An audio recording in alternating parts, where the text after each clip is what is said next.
Hello and welcome to Azur Lane Meta. If after this video you want to help support the channel, please check out my affiliate store at kit.co/AzurLaneMeta. Welcome back, guys. Today we're going to do a build a fleet video. I haven't done one of these in a while. Actually, I haven't done one since the new hidden carrier mechanic came out. And so today we are going to be doing an Iron Blood fleet. We're going to be looking at the power of German engineering. While Iron Blood isn't my favorite faction, it is the favorite faction of a majority of my patrons, and so I have been leveling and obtaining and oathing a bunch of ships on their behalf, so I figured I might as well put that to use and try it in PvP. So let's build this fleet. We are going to be sticking to KMS only because I know you Germans love your purity fleets, and why not? So no Junos and none of the tier 0 PvP ships. So a question I think that many of you guys will probably want to know is, which rune do we want to use? Rune or Rune Mew? Well, the actual answer is neither of them. We don't use either of them. They're both not relevant for PvP very much. If you were going to use one or the other, Rune Mew would be slightly better because of that slow. Actually, in fact, the strongest ship in the KMS Vanguard is Mains. And well, she's going to be in the front because she gets her skill that gets to reduce damage that she takes when she's in the front. So we do have Mains. She's kind of all around. She's more meant for PvE, and she's an all-around ship, so not particularly the best for PvP, but since we are limiting ourselves to KMS only today, we are going to stick with her because she's still one of the best. Of course, still staying in the Vanguard, who else would you want to put in here? Well, we have to put in our Azuma equivalent, Prince Heinrich. She has the ability to use Arcing Shell. She's got 6k health pool, and while she's not an Azuma, she's the closest thing that we can get while staying in faction. If we're going to be playing a faction that locks us into tier 2 ships, might as well go for near meta. Finally, to finish up the Vanguard, we have Leipzig, and we're going to actually put her in the middle. Leipzig is actually a super underrated ship here, especially for PvP. If there's any ship in the KMS faction that's built for PvP, it is Leipzig. She has the ability to not only boost all of our cruisers, we're using a full cruiser frontline, she's a cruiser as well, boosts all of their stats. She also has the ability to go invincible or near invincible for 5 seconds and increases the speed of the whole Vanguard, which is very important since we're using pretty slow cruisers here. Heinrich is slow, and Mainz and Leipzig aren't particularly fast. So she has actually got the speed, the invincibility, and the boosting that we want for a ship here. So this is what our frontline is going to look like, and this is what I would argue the best KMS frontline is for PvP, if we're not allowed to use any outside sources. Our backline has only really 5 choices, so let's get into that. Peter Strasser and Graf Zeppelin are our only 2 carriers that are SRs that we can use, so we have to use at least one of them. Probably don't want to use a triple battleship fleet in today's meta with the hidden carrier mechanic. That is especially true for the KMS, who is generally a pretty slow faction when it comes to doing damage. There's no preloads, so we do want to use carriers. We want at least one. Now, Graf Zeppelin is the better carrier out of these 2, so there's no reason why we would ever use a Peter Strasser over a Graf Zeppelin. However, the question is, do we want to use 2 carriers or 1 carrier? Bismarck is the faction leader here. That's why she goes in the flagship spot, and she gets paired with these 2 carriers nicely. This is a fleet that I see every once in a while when I'm going through PvP, and the reason that is because we get to boost the damage of both our carriers, and we get the reload buff that Peter gives to herself and Graf that allows them to airstrike early. This is not that scary of a fleet though. Peter Strasser is really kind of weird with that freeze mechanic, and I'm not really too confident you're not going to have to reset a billion times in order to get some wins. We will make special note of Odin here. She is kind of weird. She has that ability where she gets to be in that special spot in front of the flagship, but realistically, she's not the ship that we want here. There is one ship in the KMS that I would say is better than all the rest of the faction. The best ship in the faction, you already know it because it's on screen here. She possibly is the best ship in the game, definitely in the top 3 ships in the game individually. It's FDG.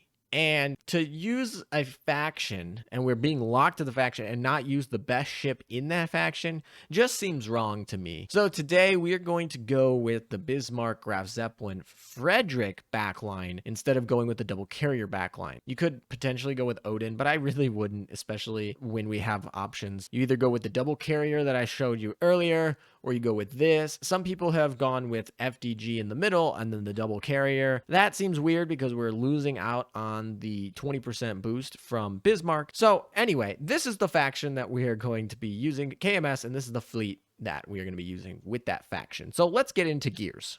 So we're going to start off with FDG here because she's the most important ship in this fleet. She's the strong powerhouse, and she's going to make or break this fleet. We are going to put a 457 on her. She has one of the highest firepowers, and when you put a plus 13 on her, that will be able to take out pretty much anyone. That can one-shot a Hiru if you get lucky, and of course she is going to get boosted by Bismarck a little bit, and basically you can compensate for so many things. You just got to make sure that it fires against the back line. FDG firing against the front line is going to miss a lot, but she does have that nice barrage. But we're going to put the rainbow gun here instead of on Bismarck. In terms of the auxiliary gun, we're just using a basic best in slot. We're going for the longest range piercing AP, highest DPS that we can find at the 70 range. So that's just standard. In terms of the anti-air here, we're going with Beaufort Stag. That means she's going to have more likeliness to hit. And so that's what we particularly want. And if we want consistency, we could go with the firepower one, but honestly, 10 firepower when you're already like well over almost into 600 firepower, not going to make a huge difference. Of course, you could use a sextuple to increase her survivability. However, I prefer to keep my sextuples Beauforts on the Vanguard ships where they have higher AA abilities there. In terms of the auxiliaries, we're going to be playing a evasion tank FDG. FDG has 10,000 health. In fact, very few ships can actually survive a Shinano airstrike fully directed at them. FDG with 10,000 health, which you get when she is 120, dev level 30, and 200 affinity, will be very, very survivable if you can give her some extra bonuses. For example, a lot of evasion. She has 28 evasion and 0 luck. This means we need to help her a lot with the auxiliaries. So we go with the highest evasion auxiliary that we can, and then instead of doubling up on it because skills don't stack, we go with the Beaver Squad. And the Beaver Squad is nice because it gives a boost to our front line in their speed, and they definitely need it because they're pretty slow. Of course, Graf Zeppelin's skill also reduces damage that she will take because she's a KMS ship by 15%. That also helps in her ability to survive targeted Shinano torpedoes. And that leads me into Bismarck here. She is going to be having the Washington Naval Treaty, which reduces the damage dealt by 15% additionally. This is to allow FDG to survive Shinano Hiru procs because those are just dealing so much damage. So we have a 15% reduction on the Washington Naval Treaty, 15% reduction by Graf Zeppelin. That's 30% reduction for everybody. That is going to really slow up the match and give us a chance to survive. Hopefully, torpedo memes don't hurt us too much, but they can still do a lot of damage, especially with like the new Duca, and old torpedo memes still work pretty well. But it's to help against that because our Vanguard is pretty susceptible to torpedo memes. And of course, FDG is built to basically just dodge, hopefully be able to survive a little bit better against the Hiru Shinano. That is really the biggest scare that I think that we can. Now, I don't know how the footage will be when I record it later, but I will tell you this. When I tested it last season, I did not have to reset for anything other than a Hiru Shinano fleet. So really, that's probably what we have to worry about. It's pretty much everywhere. We're gonna definitely see it today. I hope it performs. So for our other auxiliary, we're gonna use the high performance fire control radar. This is the best offensive equip for a battleship for the most part. Gives us hit, gives us firepower, and then of course it gives us a reload time reduced. And that's going to be important because we want Bismarck to be firing before FDG, and then we're going to put her on the HE barrage gun. So for a couple of reasons here, we're going to use the barrage gun and the high performance fire control radar to get attacking into the vanguard of the opponent very quickly. Hopefully we will be firing the HE guns on a Vanguard, and we'll be firing it before FDG. Now, this won't kill the Vanguard if they're using any decent Vanguard on her first salvo. However, because the fleet is built to survive a long time. Hopefully she can get her second salvo off, and then we can win the Vanguard fight. We aren't going to beat Hero Shinano with this fleet without winning the Vanguard fight. And so we're going to be using Bismarck to help with that. Of course, Bismarck does have a barrage that triggers on the salvo strike. While it's not very strong, it is 70% chance it's extra damage. So might as well play the barrage gun, and we're going to be firing as quickly as possible with her. It's still really slow. This is pretty quick for her,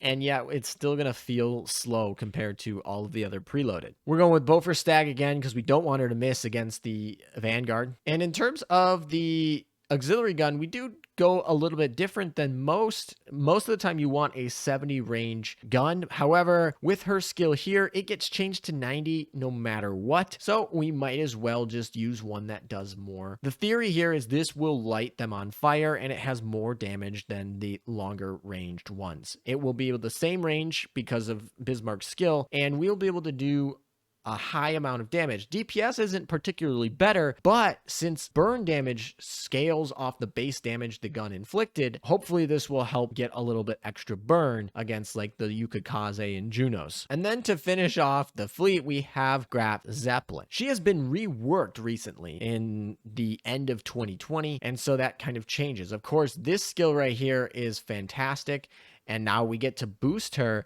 15% of her aviation. Of course, we max out on those stacks. But importantly, for equipments, we have to know that she needs to run at least one Ironblood aircraft. This is different than having each slot have to have an Ironblood in order to get it. If you can see here, we only have one Ironblood fighter here, and they all are green with the 30% boost. That means that we can use 160 plane efficiency Wyvern. Really sad that this isn't plus 13 for this video, but it is what it is. We have a couple different options here, but ultimately we went with the Messerschmitt, and then we went with the gold Helldiver and the Wyvern. The reason we did that is because a Wyvern at 160 efficiency is fantastic. Of course, you can use the German torpedo bomber. This German torpedo bomber does have converging bombs, and it will unlock the 30% boost to the slots. However, we are seeing a lot of reduced damage here, and most importantly, what you want to note is Graf Zeppelin only has 2 fighter planes in her fighter slot, which is less than most planes. They usually have 3 in their fighter slot. This means she has reduced damage for that slot, and not to mention, fighters do significantly less damage than torpedo bombers, the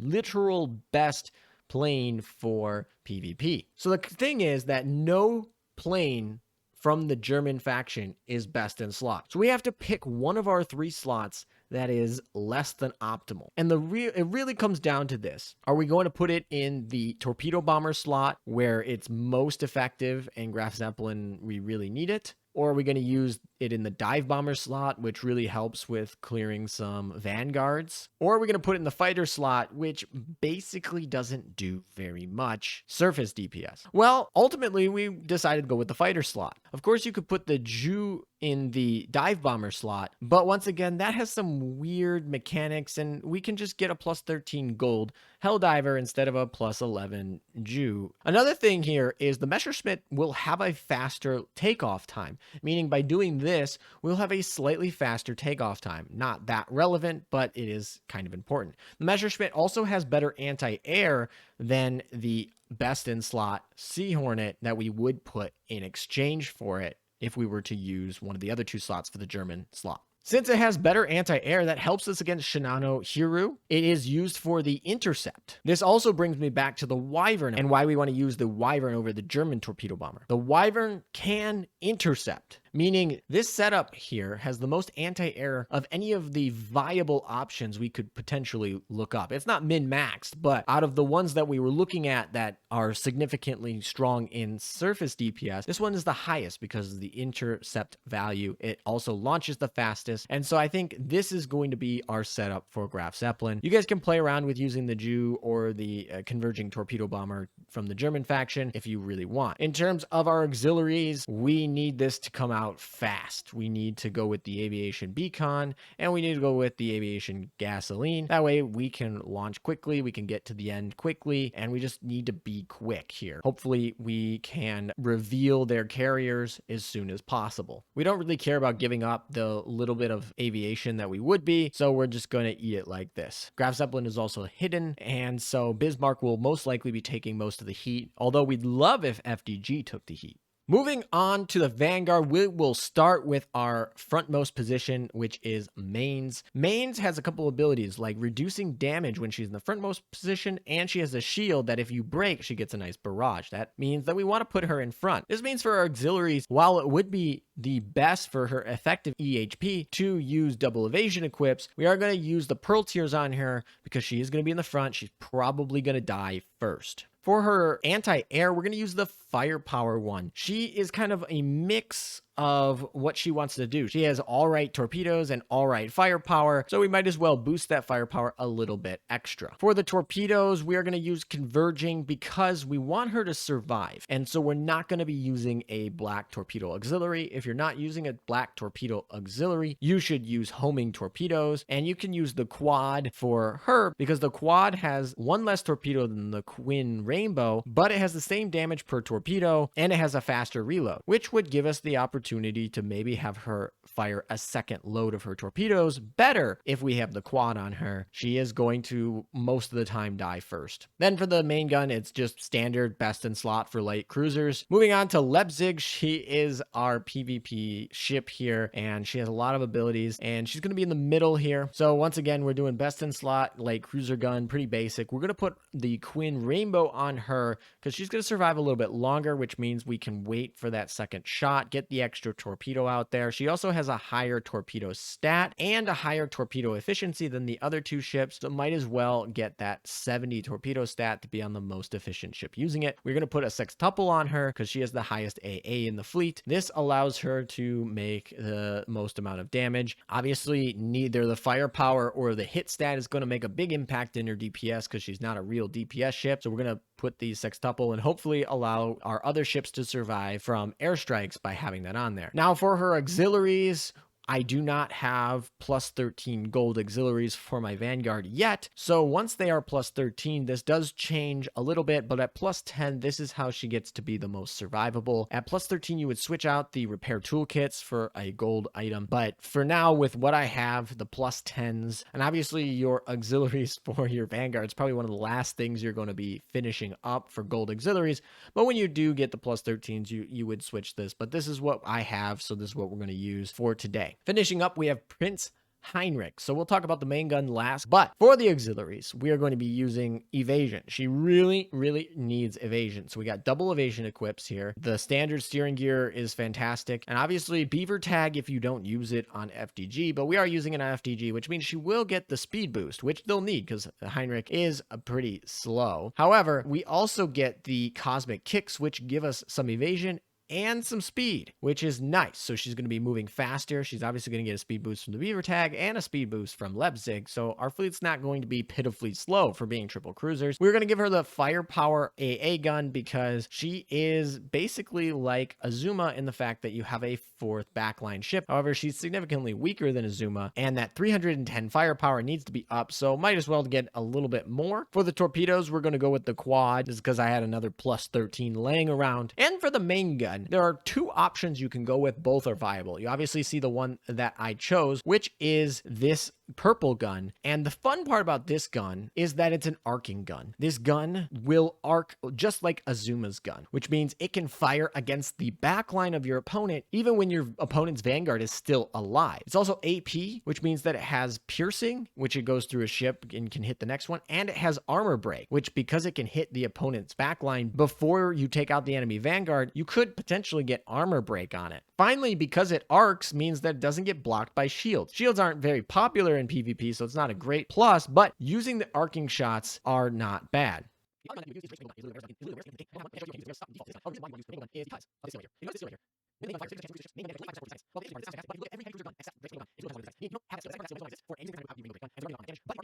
So for today, we're just going to use the arcing AP gun because that will be good enough. So there we go. That's the 6 ships and all of their equipments. We'll take it into battle and try to get Admiral of the Navy. All right, let's take a look here at the fleets. I'm going to skip over these joke fleets here, and we're only going to look at relevant fleets. So the first fleet here that we have that's relevant is going to be Richelieu, NT, Warspite, Belfast, Yuki, Sandy.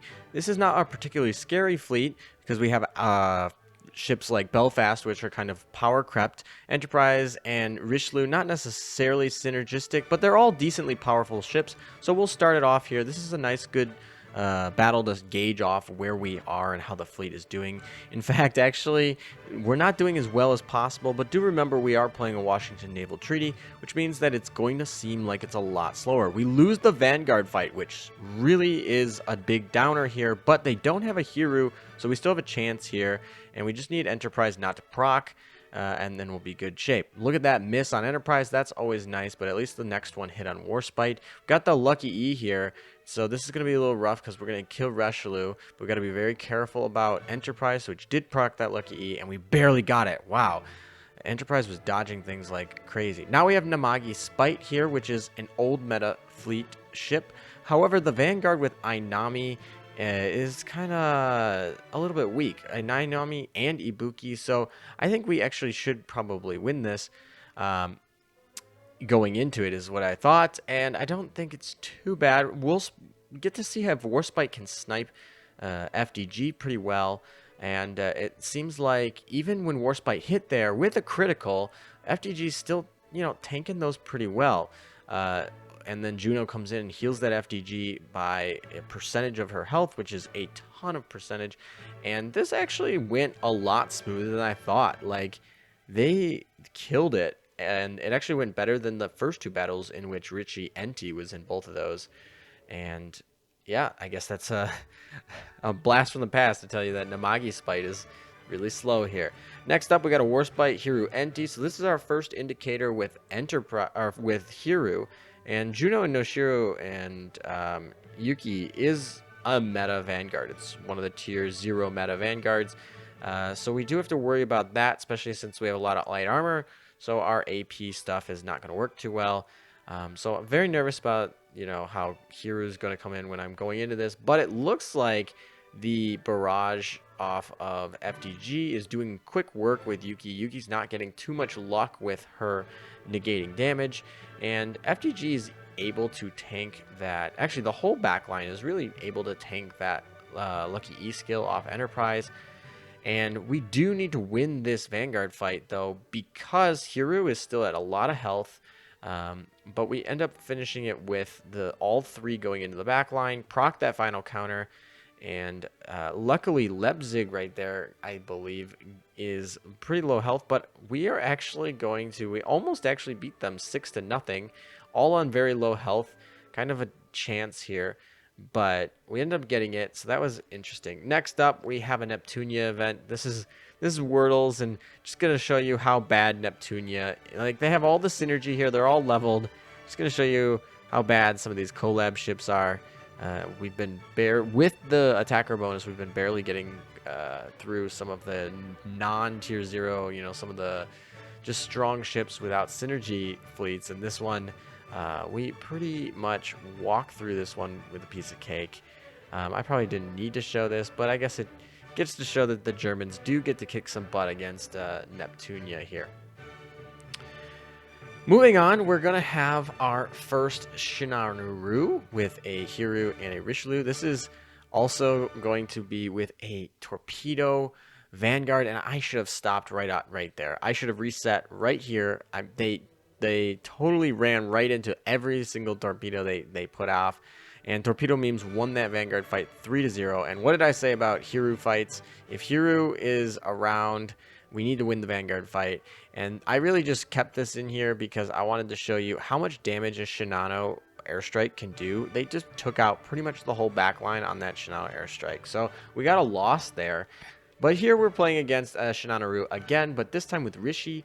The Vanguard is also exactly the same. The Vanguard is not going to be Torpedo Memes anymore. This is the standard defensive Vanguard, which is actually better for the fleet specifically that we have. It's not better necessarily in general, But against our fleet, we'd rather have non-torpedo memes because we are so weak to torpedo memes, as you saw in that last match. Here, we're actually able to win that Vanguard fight pretty easy. I believe Richelieu missed the first shot, so that's always pretty helpful when you get that. And we're not really missing here. So this actually went very well. It's almost a tale of two cities here in the difference, because like we won the Vanguard fight and now we're just sitting here with Hiru and we 6-0'd them. Okay, so that's the difference there. Of course, equips play into it. We got another Shinanaru, but a Nagato Shinanaru again. This time we are playing with an Azuma front line. Azuma's not a big problem here. We got plenty of AP shells, and once again, our biggest threat is going to be torpedo memes. So this was going to be interesting. When I joined it, I was like going to be really interested to see how well this could do against it. And but we still have to win this Vanguard fight. But luckily, we were able to mitigate a lot of damage there. I'm not sure if we evaded a lot or if the AA procced or something like that. But we didn't take a lot of damage from that first airstrike, which meant we got to go into the second airstrike with somebody in the back line. Heinrich here is just going to get to shoot all that AP into those medium and heavy armor backline ships. But it is kind of getting close. Our backline's not doing too hot, but Frederick is going to be her tanky self there. Next up, we have a 4th in a row Shinanaru. I mean, literally, this is definitely tier 0 here. This is going to be the the standard front line again, and with our Yuki Noshiro and Juno. And we're back to Nagato. So this is really what the meta is, where we're just playing these tier 0s all day. And this not particularly a great matchup, but I think like we're going to showcase over the course of here that it's really the torpedo memes that really kill the Germans, not necessarily Yuki, because FDG is able to kind of kill Yuki pretty nicely with her barrages, and Bismarck's able to help out. Leipzig, though, on the other hand, is going to put in a lot of clutch work here with her invincibility that she gets. And she does get to survive last. And our backline is basically all but dead. But Leipzig ends up, with her invincibility skill for 5 seconds, is going to take that win for us. I don't know what the hell this defense fleet was, so I just thought it'd be funny to put it in. There is no synergy here. There is a Dev 30 FDG, so I guess we got Dev 30 FDG versus Dev 30 FDG. Weird fleet. I'm pretty sure this is just a meme fleet, but there was all leveled and all got oathed too, so might as well give it a shot, see how it does. And obviously we make pretty quick work of this. We win that Vanguard fight 3-0. We got plenty of health going in the back line, and we don't have any Hiru to deal with. And our FDG, I think, was stronger going into this. We did not 6-0 them, unfortunately. We only 5-5'd them. But anyway, next up, we have another Shinanaru Hiru Nagato fleet again. So we're back to basically the same old. We saw these all season. I played the whole German fleet this whole season, so it was kind of brutal. We had to do a little bit more resets than normal, but we played the whole season. And basically, week 2 of the PvP season, I faced this. More than 50% of the fleets I had to face against was this Nagato Shinano Hiru, and then pretty much like 25% of the fleets were like switching out Nagato for like Warspite or Richelieu. And so this is very common. And then the Vanguard typically is usually those 4 same ships, unless they're playing Torp memes. Torp memes were actually what made me the saddest and made me have the reset the most. So like I said, that is particularly the weakness of this fleet. And you can see that right here we killed Hiru, but Shinano's going to get this launch here. And just watch this FDG tank right here. Of course, it takes out Bismarck, no problem. FDG tanks that like a boss.